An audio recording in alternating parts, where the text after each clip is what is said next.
Hello, my dear students. A very warm welcome to all of you on my channel, The Real Edge. And let us start today's topic. First topic, as you know very well, that you have seen in the blackboard, the class 10th history, chapter number 1, the rise of nationalism in Europe. जैसा कि आपको दिख रहा है कि black board पर class 10th history का पहला चैप्टर है जिसका नाम the rise in nationalism in Europe है.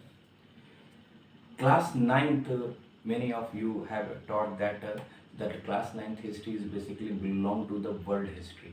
यानी कि क्लास 9th की जो हिस्ट्री है, इतिहास की किताबें हैं, वो विश्व इतिहास को डील करती हैं.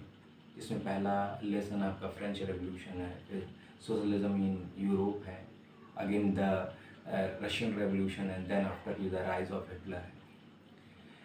तो इसी चैप्टर की कड़ी में, जैसे कि मैंने आपको, अगर आपने मेरा पहला वीडियो देखा होगा क्लास 9 का, जो कि हाल ही में मैंने अभी उसको पोस्ट किया है अपने चैनल पर, उसमें फ्रेंच रेवोल्यूशन के बारे में बताया है और मैंने आपको बताया था कि बुक का नाम world and contemporary India part 1 है और आपकी क्लास 10th की बुक का नाम पार्ट 2 करके दिया गया है.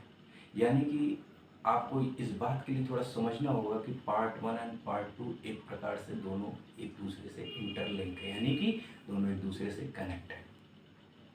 इसको अगर सेपरेट करके आप पढ़ेंगे तो हो सकता है कि आपको टॉपिक की कनेक्टिविटी और उसके कॉन्सेप्चुअल क्लियरिटी में आपको थोड़ी सी दिक्कत आए. बेसिकली क्लास 10th के बच्चों को इंडियन हिस्ट्री के बारे में या इंडियन नेशनल स्ट्रगल मूवमेंट के बारे में बताने का प्रयास किया गया है राइटर के द्वारा. बट जो नेशनलिज्म का कॉन्सेप्ट आया, राष्ट्रवाद का कॉन्सेप्ट आया, जिसमें इंडियंस राष्ट्रवादी होकर अपने देश के प्रति समर्पित होकर अपने देश को आज़ाद कराने के लिए, यानी कि इंडिपेंडेंस प्राप्त करने के लिए उसी नेशनलिज्म का सहारा लेते हैं, जो कि हम यूरोप से पढ़ के आते हैं. यानी यूरोप से आया हुआ जो नेशनलिज्म का कॉन्सेप्ट है वही इंडिया अपने तरीके से लागू करता है. यानी कि अगर आप देखते हैं कि क्लास 10th की जो पहला चैप्टर है, the rise of nationalism in Europe, actually जो नेशनलिज्म का मतलब होता है राष्ट्रवाद. जैसा कि आप इस नाम से या इस वर्ड से बहुत फैमिलियर होंगे, बहुत ही ये सुनते होंगे, राष्ट्रवादी होना चाहिए. आजकल के समय में तो बहुत ही ज़्यादा इसका पॉपुलरिटीज बढ़ रहा है, हर एक चीज़ में राष्ट्रवादता और हर चीज़ में नेशनलिज्म खोजा जा रहा है.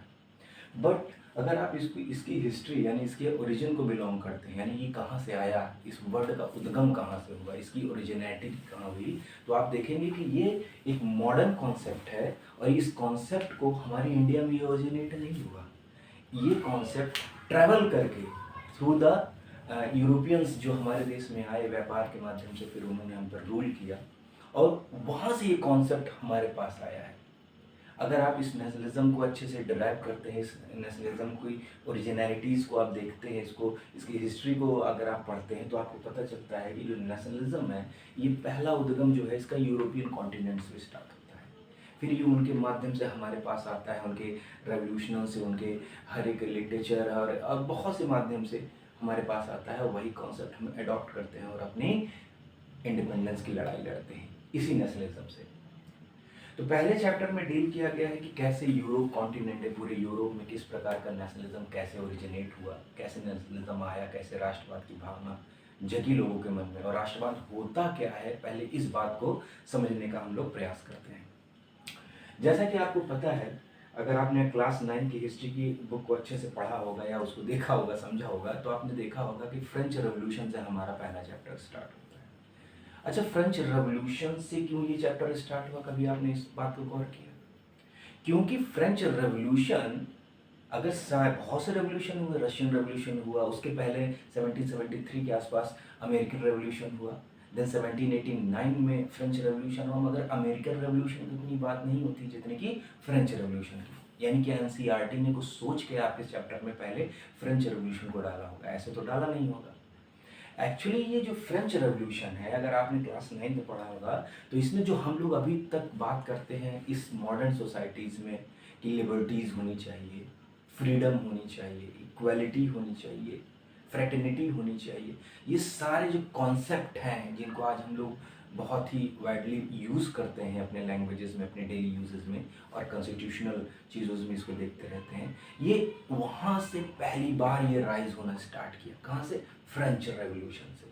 फ्रेंच रेवोल्यूशन से ही पहले ये सब कॉन्सेप्ट आया कि हाँ इक्वालिटी यानी समानता होनी चाहिए, लोगों के बीच में बंधुत्व होनी चाहिए, फ्रेटर्निटी होनी चाहिए, भाईचारा होना चाहिए, फ्रीडम होनी चाहिए, स्वतंत्रता किस बात की, ओपिनियन की स्वतंत्रता होनी चाहिए, एक्सप्रेशन की स्वतंत्रता होनी चाहिए।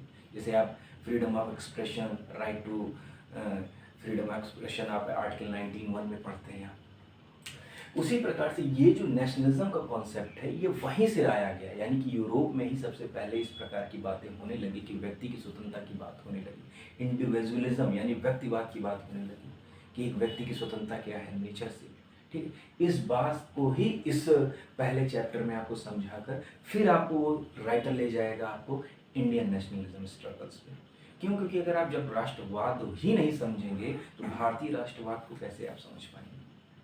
तो मेरे इस वीडियो में मेरा यही प्रयास है कि मैं आपको पहले राष्ट्रवाद और कैसे राष्ट्रवाद नेशनलिज्म का ओरिजिनेट और नेशनलिज्म कैसे स्प्रेड हुआ, राइज कैसे हुआ यूरोप में, ये समझाने का प्रयास रहेगा। तो प्लीज़ मेरे साथ बने रहिए। और जैसा कि आपका अगर आप पहली लाइन मेरे बोर्ड पर अगर देखेंगे तो लिखा हुआ अगर आपको दिख रहा होगा, the French revolution give the term nation its modern meanings. A nation is not territory that the peoples belonging to its inhabited but the people themselves. इसका मतलब मैं समझाने का प्रयास करता हूँ इस लाइन का मतलब क्या हुआ। ये लाइन ये कहता है कि नेशन यानी राष्ट्र वो नहीं है जहाँ पर कोई लोग रहते हैं, यानी जमीन का टुकड़ा नहीं है। It's not a land, piece of land, it is not a piece of just like land, rivers, water bodies and other things. ये वो लोग हैं, नेशंस का मतलब वो जो लोग हैं, वो वहाँ पर रहने वाले जो लोग होते हैं, एक्चुअली में वो नेशन है, वो राष्ट्र है। जैसा कि आपको एक फेमस कोटेशन याद होगा कि एक सभा में नेहरू जी जब अपनी आज़ादी की लड़ाई लड़ रहे थे तो एक छोटे से गांव में गए और सभा को संबोधित किया, और वहाँ पर लोगों ने उनको सुनने के लिए भीड़ काफ़ी इकट्ठा हुई। तो वो अचानक में ही एक व्यक्ति को उठा कर पूछ लिए कि ये बताओ कि भारत माता की जय बोल रहे हो तो ये बताओ कि भारत माता है कौन, कभी देखा है आपने, कभी उनसे कोई जान पहचान हुई, किस प्रकार दिखती हैं वो। तो लोग बड़े कंफ्यूज हो गए, एक दूसरे का मुंह देखने लगे आसपास के व्यक्ति कि ये क्या पूछ रहे हैं भारत माता। तब उन्होंने कहा, ये हालांकि ये बुक में उन्होंने द डिस्कवरी ऑफ इंडिया, मैं आपको रिकमेंड करूंगा कि अगर आप खाली हो, आपके बोर्ड के एग्ज़ाम कंप्लीट हो जाए तो प्लीज़ उस बुक को जरूर पढ़िएगा। इससे आपका होलिस्टिक डेवलपमेंट होगा, आपके माइंड सेट का डेवलपमेंट होगा। You have to get your internal personality, आप अपनी पर्सनैलिटीज़ को डेवलप करते हैं इस पर बुको वगैरह पढ़ते हैं आप। तो उन्होंने बताया कि भारत माता दरअसल ये ज़मीन, ये मिट्टी नहीं है, यहाँ पर रहने वाले लोग हैं, ये वो चीज़ है। ठीक वैसे ही यहाँ पे ये कहा गया है कि फ्रेंच रेवोल्यूशन ने नेशन वर्ड का मतलब ही बदल के रखा। नेशन का मतलब सिर्फ एक लैंड, पीस ऑफ लैंड नहीं, एक छोटा सा टुकड़ा नहीं है ज़मीन का। वहाँ पर रहने वाले लोग जो होते हैं दरअसल वो नेशन होते हैं। उनके द्वारा जो नेशन बनाया जाता है उससे नेशन का मतलब नहीं होता है। तो but the people themselves, nations एक पीस ऑफ लैंड ना होकर सिर्फ रहने वाले जो वहाँ पे लोग होते हैं, जो उस लैंड, पीस ऑफ लैंड पर रहते हैं, अपनी एक्टिविटीज़ करते हैं, हमें अपने इमोशंस को ट्रांसमिट करते हैं, अपने इमोशंस को बांटते हैं, एक दूसरे से शेयर करते हैं। वैसी जो बॉन्डिंग होती है जिस एरियाज़ में, जिस पार्ट ऑफ लैंड्स में वो रहते हैं, दरअसल वो नेशन का निर्माण करती है। तो आई होप आपको ये जो मैंने डेफिनेशन लिखी है, the French revolution give the term nations its modern meaning, a nation is not the territory that the people belong to it inhabited but the people themselves. ये आपको क्लियर हुआ होगा। देन फ्रेंच रेवोल्यूशन की कुछ और घटनाएं थी जिसको मैं आपको रिकैप करना चाहता हूँ, क्योंकि जब तक हम अपने प्रीवियस थॉट्स को या प्रीवियस पढ़ाई को अगर हम उसको ब्रशअप नहीं करेंगे, उसको थोड़ा सा ताज़ा नहीं करेंगे, तब तक हम अपने 10th क्लास की इस कहते हैं 10th क्लास की हिस्ट्री को हम समझ नहीं सकते अच्छे से। Indian freedom struggle, Indian freedom movement को हम समझ नहीं सकते हैं। तो दूसरा कॉन्सेप्ट आता है सोवर्जिनिटी। सोवर्जन से सोवर्जिनिटी बना हुआ है। सोवर्जिन मतलब संप्रभु, संप्रभु मतलब आप स्वयं में ही इतने प्रभु हैं, यानी कि आपसे ऊपर कोई नहीं है। संप्रभु मतलब कहते हैं स्वयंभू, स्वयं प्रभु, ठीक है, यानी कि स्वयं से ही निर्मित आप हैं। अब इसका मॉडर्न सोसाइटी में कैसे यूज हो रहा है, आपने प्रियम्बल में पढ़ा होगा, ठीक है, India is a socialist Republic democratic sovereignty, ठीक है, इस तरह के वर्ड्स आपने पढ़ा होंगे 5 प्रकार के। उसमें एक सोवर्जिनिटी या सोवर्जिन नेशन आता है। सोवर्जिन नेशन का दरअसल मतलब ये होता है कि एक ऐसा नेशन जो अपने इंटरनली हैज अ सुप्रीम, यानी कि अगर इसकी बात करें कोई नेशन है बाय द वे, तो वो इंटरनली सुप्रीम, मतलब इंटरनली सुप्रीम का मतलब कि उससे बढ़कर, यानी कि उस टेरिटरी के अंदर रहने वाले जो लोग हैं उनसे ताकतवर, उनके ऊपर कोई और अथॉरिटी नहीं। यानी सबसे बड़ी अथॉरिटी कौन है? जो उस जहाँ पर वो रहते हैं वो जो लोग हैं वही उसको बनाने वाले हैं, वही सबसे उसके पावरफुल व्यक्ति हैं, वही लोग हैं जो वहाँ पर उनका अधिकार और उनका ही वो एक प्रकार से कह सकते हैं कि जो उनकी अथॉरिटी है उसको कोई चैलेंज नहीं कर सकता है, सुप्रीम है। एंड दूसरा एक्सटर्नली इंडिपेंडेंट, यानी कि आंतरिक रूप से सबसे पावरफुल व्यक्ति है, सबसे जो वहां के लोग हैं उनसे ऊपर कोई नहीं है, इंटरनली आंतरिक रूप से, और बाह्य रूप से वो स्वतंत्र है, यानी कि उनके ऊपर कोई और अथॉरिटी नहीं है जो किसी उनकी स्वतंत्रता को एक प्रकार से कह सकते हैं कि कोई उनको कंट्रोल कर रहा हो, उनको रूल कर रहा हो, यानी कि एक प्रकार से इंडिपेंडेंट है वो, यानी स्वतंत्र है, उनको कोई रूल नहीं कर सकता, उनको कोई कंट्रोल नहीं कर सकता है।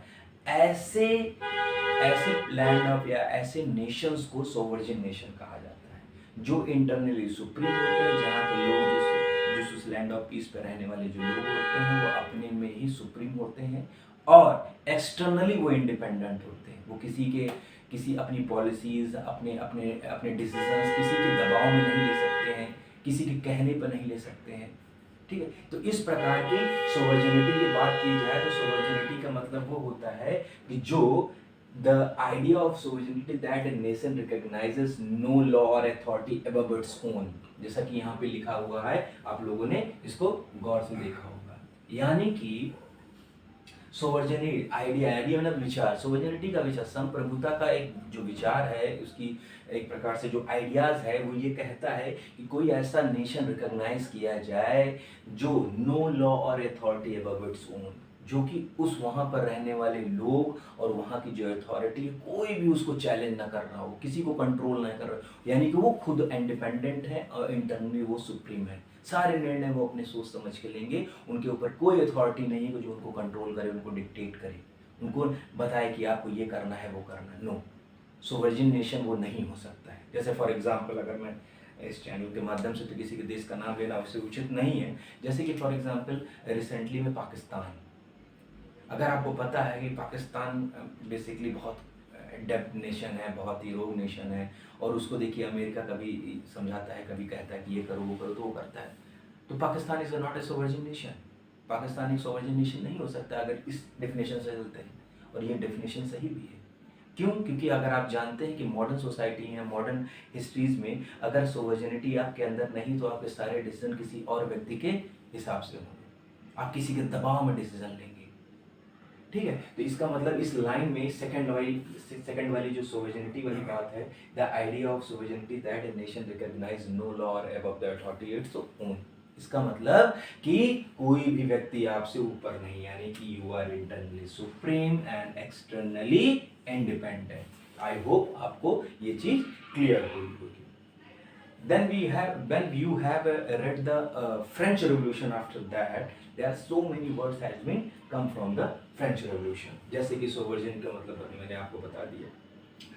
यहाँ पे सोवर्जिन that means the peoples constituting the nations are the source of all powers and authority, यानी कि सोवर्जिन का मतलब कि जो लोग हैं वहाँ पे रहने वाले वो सभी पूरी शक्तियों का जो वहाँ की अथॉरिटी उसको गवर्न करती है, उसको रन करती है, वो सारा सोर्स वहाँ के लोग हैं।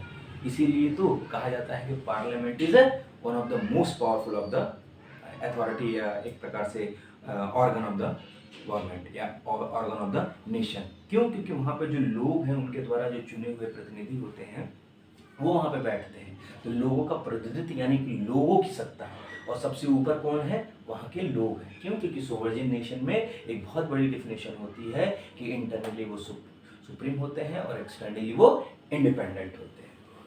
दूसरा, अगर दो तीन वर्डों को और अगर आप देखेंगे ब्लैक बोर्ड पे लिखा हुआ, तो आप देखेंगे एक लिबर्टी है, एक वर्ड लिबर्टी। जैसा कि आपको पता है, जब प्री मॉडर्न टाइम या मिडल पीरियड के लास्ट फेज में 18 सेंचुरी के लास्ट फेज में आ जाते हैं, तो देखते हैं कि जो खास करके फ्रेंच सोसाइटी की बात करते हैं, और फ्रेंच सोसाइटी बेसिकली वो पूरे यूरोप को रिप्रेजेंट भी कर सकता है। हर एक पूरे ऐसा कोई यूरोप नहीं था जहाँ पे प्रिविलेज सोसाइटी या प्रिविलेज स्टेटस नाम की सोसाइटी ना रहती हो। यानी कि अगर आप फ्रेंच रेवोल्यूशन को देखते हैं तो तीन प्रकार की स्टेट्स रहती थी, फर्स्ट स्टेट, सेकंड स्टेट और थर्ड स्टेट, जिसमें से फर्स्ट और सेकंड स्टेट जो थी वो प्रिविलेज सोसाइटी थी, उनको कर नहीं देना पड़ता था, उनको एग्जाम्पशन था और पूरा सारा जो सोर्स ऑफ इनकम हुआ करती थी गवर्नमेंट को थर्ड स्टेट के द्वारा ड्रॉन किया जाता था। यानी सारा जो टैक्स है सरकार को थर्ड स्टेट के लोग दिया करते थे। तो एक प्रकार से अगर देखा जाए, और ना ही उनको पूरे अधिकार थे। तो लिबर्टी का मतलब होता है स्वतंत्रता, उदारता से भी लिया जाता है। किसको स्वतंत्रता? जो वहां पर रहने वाले लोग हैं, अगर उनके बीच में ही स्वतंत्रता नहीं है तो किस प्रकार का नेशन बनेगा? क्योंकि नेशंस क्या होता है, नेशनलिज्म क्या होता है, अभी हम लोग समझेंगे। उसमें भावना, it is a nationalism just like emotions होता है। ये कोई ऐसी चीज नहीं जिसकी मूर्ति पूर्वक आप कोई बना सकते हैं, एब्स्ट्रैक्ट नाम के रूप में लिया जाता है। भावनात्मक चीज है नेशनलिज्म, राष्ट्रवाद। कोई आपसे पूछे कि तुम राष्ट्रवादी हो तो कैसे प्रूव करो? बताइए, भारत माता की जय, वंदे मातरम, नेशनलिज्म, खड़े हो जाइए। ये चीज़ें आपकी नेशनलिज्म को शो ऑफ नहीं करती। इसका मतलब अगर जो व्यक्ति बैठा है तो वो नेशनलिस्ट नहीं हो सकता है, हमसे और आपसे भी ज़्यादा नेशनलिस्ट हो, ठीक है? तो ये नहीं कह सकते। Nationalism just like a emotions होता है, एक भावना होती है। राष्ट्रवाद एक भावना होती है, अपने देश के प्रति प्रेम, देश के प्रति चीज़ों को समर्पित होने की बात। तो अब अगर आप इक्वल नहीं हैं, आपके अंदर, आप मान लीजिए एक ही मुल्क या एक ही टेरिटरी में रहने वाले जो लोग हैं वो आपस में ही इक्वल नहीं है, तो उनके बीच में भाईचारा कैसे आ सकता है? पॉसिबल ही नहीं है। अगर आप और हमारे बीच में अगर इक्वलिटी की बात नहीं है, अगर मुझे कहे कि मैं बहुत प्रिविलेज और वीआईपी पर्सन हूँ और आप लोअर कैडर की बात करेंगे, तो कैसे इक्वलिटी हो जाएगी? और जब इक्वलिटी नहीं है तो लिबर्टी नहीं है।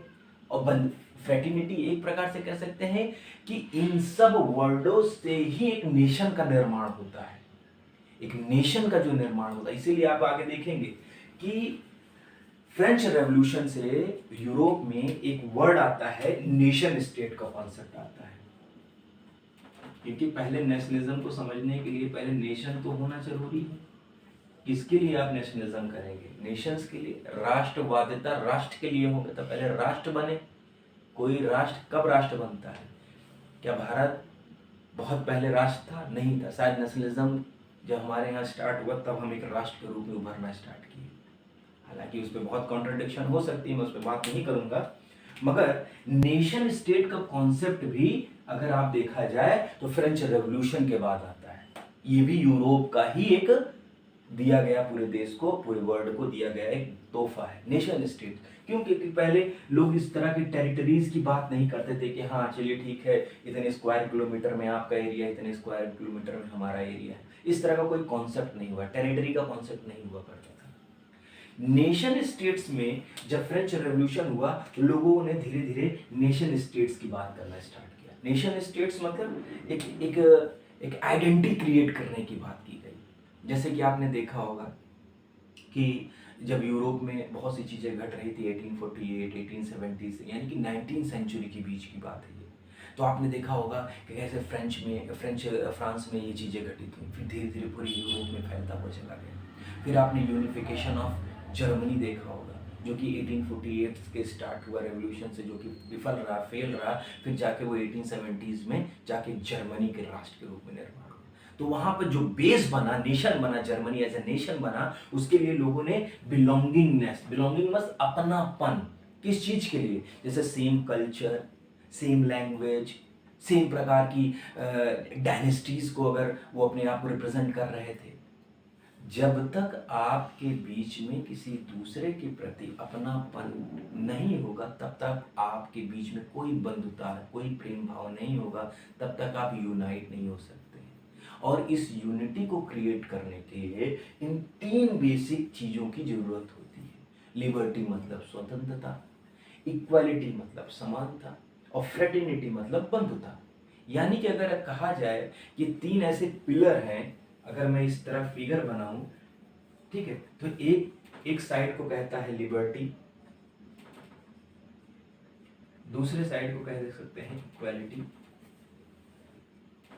और तीसरे साइड को कह सकते हैं फ्रेटर्निटी।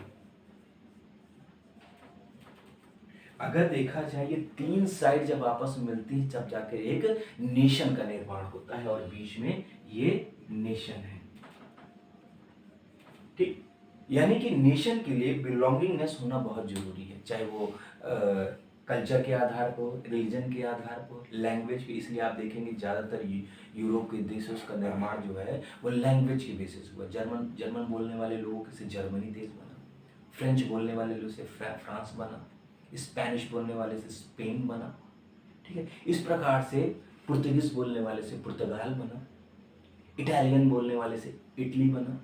तो आप देखेंगे यूनिफिकेशन जो हुआ है, अगर एक नेशन स्टेट्स का निर्माण की बात होने लगी, जब नेशन स्टेट राष्ट्र बनने लगे, तो वहाँ पर कल्चर और लैंग्वेज ने बहुत ही डोमिनेट। क्यों? क्योंकि लैंग्वेज एक ऐसी चीज़ थी जो एक व्यक्ति को दूसरे व्यक्ति से कनेक्ट कर रही थी, अपनेपन की भावना डेवलप कर रही थी। और जब तक किसी राष्ट्र में, किसी एरिया में जब रहने वाले लोगों के बीच में अपनेपन की भावना नहीं होगी, तब तक उन लोगों में रहने वाले जो लोग हैं उस एरिया में, वहाँ पर अपने राष्ट्र के प्रति या राष्ट्रवादिता के प्रति कोई डेवलपमेंट नहीं हो सकता। उनका इमोशन तब तक हो। क्यों? क्योंकि ये एक बेसिक नीड है। जब तक फॉर एग्जाम्पल आप अपने परिवार के लोगों से प्यार करते हैं, क्यों? क्योंकि आपसे उनका बीच में कोई ना कोई संबंध है कि नहीं? और संबंध होगा तभी आपके बीच में आप लगाव होगा, आप उनकी केयर करेंगे। और जब तक, क्या आप किसी चलते हुए राहगीर हो जिससे आप कभी ना मिले हो, ह्यूमैनिटीज की बात छोड़ दीजिए, जस्ट लाइक ए ह्यूमन के बेसिस पे, उसकी बात मैं नहीं कर रहा हूँ, बट एक प्रैक्टिकल वे में बात कर रहा हूँ, अपनापन का लगाओ। या तो आप फॉर एग्जाम्पल जब हम कभी बाहर जाते हैं तो इंडियंस बोलते हैं तो बहुत खुश होते हैं, चाहे आपने उसको कभी जीवन में देखा ना हो, मगर आपको सुन लिया कि हाँ you are Indian, I am also Indian. एक अपनापन क्यों आता है? क्योंकि आप एक सेम टेरिटरी से बिलोंग कर रहे हैं, एक सेम नेशन से बिलोंग कर रहे हैं। तो ये बिलोंगिंगनेस, ये अपनापन की भावना ही आपको एक नेशन स्टेट के रूप में फॉर्मेट करने की ताकत देता है। और इस ताकत को, अब ये कहेंगे कि ताकत आती कहां से, इसको कौन ड्राइव करता है अपनेपन को? तो ये सब चीजें अपनेपन को ड्राइव करती हैं। ये जो चीजें हैं जैसे कि लिबर्टी, इक्वालिटी, फ्रेटर्निटी। क्यों? क्योंकि अगर ये होगी ही नहीं तो आप एक साथ होकर भी एक नहीं होंगे। क्यों? क्योंकि अगर आपके बीच में इक्वालिटी नहीं होगी तो कभी आप एक दूसरे को सहायता कर सकते हैं, कभी आप एक दूसरे से दिल से आप एक दूसरे को मान सकते हैं? आई थिंक नहीं कभी मान सकते हैं। आप खुद ही प्रैक्टिकली सोचिए, अगर किसी के बीच में समानता ना, आप यहाँ पे हैं दूसरा यहाँ पे, तो आपके बीच में कैसे फ्रेंडशिप हो सकती है? कैसे कहते हैं एक दूसरे के प्रति कहते हैं अट्रैक्टिवनेस हो सकता है? कैसे आप उनकी केयर कर सकते हैं? आई थिंक नहीं हो सकता। तो यानी कि बंधुता होने के लिए, यानी कि अगर हम इसको ड्राइव करें एज ए फंक्शन के रूप में ड्राइव करें, तो यानी कि अगर नेशन बनना है पहली चीज, तो मान लीजिए नेशन बनना है तो पहली चीज तो बिलोंगिंगनेस होनी चाहिए, बिलोंगिंगनेस, ठीक, यानी अपनापन। और ये अपनेपन की जरूरत क्या है? ये तीन चीजें जिनकी बात मैंने की है, इक्वालिटी की, ठीक, और लिबर्टी की, और फ्रेटर्निटी की। यानी कि ये तीन जब चीजें आती हैं तब जाके बिलोंगिंगनेस पैदा होता है, और ये बिलोंगिंगनेस जब आती है तभी आप एक नेशन के रूप में फॉर्मेट होते हैं। इसीलिए तो हमारा जो नेशन स्ट्रगल हुआ, तो गांधी जी होता है, हमारे लीडर्स जो थे, उन्होंने लोगों के मन में एक होने की भावना डेवलप किया। आपने देखा होगा कैसे नॉन कॉपरेशन मूवमेंट में हिंदू मुसलमान को एक किया गया, खिलाफत मूवमेंट के द्वारा। फिर सिविल डिसोबीडियंस, नमक का सहारा लिया, सॉल्ट का टैक्स के विरोध में। क्यों? क्योंकि उसको एक टूल की तरह से उसको इस्तेमाल किया गया, औजार के रूप में नमक को कहते हैं इस्तेमाल किया गया कि लोगों को, हिंदू मुसलमान, अमीर गरीब, या जो जाति के नाम पे बटा हुआ हमारा समाज था, वो एक प्लेटफॉर्म पे आए और सब एक होकर अंग्रेजों के विरोध में लड़ाई लड़े। तभी आप एक नेशन के रूप में बनेंगे। नेशन के रूप में सिर्फ एक जमीन के टुकड़े होने से और एक रहने से ही नहीं होता है, वहाँ पर रहने वाले लोगों के मन में अपने दूसरे नागरिक के प्रति जो प्रेम भावना और उदारता और कर्तव्यनिष्ठता की बात होती है, तब जाके आपके अंदर एक नेशनलिज्म की भावना डेवलप होती है। उसी को राष्ट्रवाद भी कहते हैं। तो आप भावना को मूर्ति रूप नहीं दे सकते हैं। भावना एक अमूर्त रूप है। जैसे कि आप अपने ईश्वर, अपने भगवान, अपने अल्लाह, जिसको आप प्यार करते हैं, तो आप उनको अपनी श्रद्धा देते हैं ना, अर्पित करते हैं। तो वैसे ही ये नेशनलिज्म है, राष्ट्रवादता है। इसको जब तक आप उस चीज को डेवलप करने के लिए इन एंटिटीज का होना जरूरी है। और ये एंटिटी आई कहाँ से? फ्रेंच रेवोल्यूशन के दौर में, क्योंकि फ्रेंच सोसाइटी बहुत ही विभाजित थी, यानी कि बहुत ही सेक्टर्स में डिवाइड थी। और जब लोग इतना ज़्यादा डिवाइड थे, तब तक फ्रांस एक नेशन के रूप में अगर बना भी था और नहीं भी बना था, अगर नेशनलिज्म की भावना तब तक नहीं थी, तब जाके उन्होंने रेवोल्यूशन किया, क्रांति किया और ये सब चीजें आगे आई और तब जाके एक राष्ट्र बना। जैसे कि गांधी जी और अदर हमारे नेशंस, हमारे लीडर्स के द्वारा भारत को एक राष्ट्र के रूप में बनाने के लिए पूरा स्ट्रगल किया था।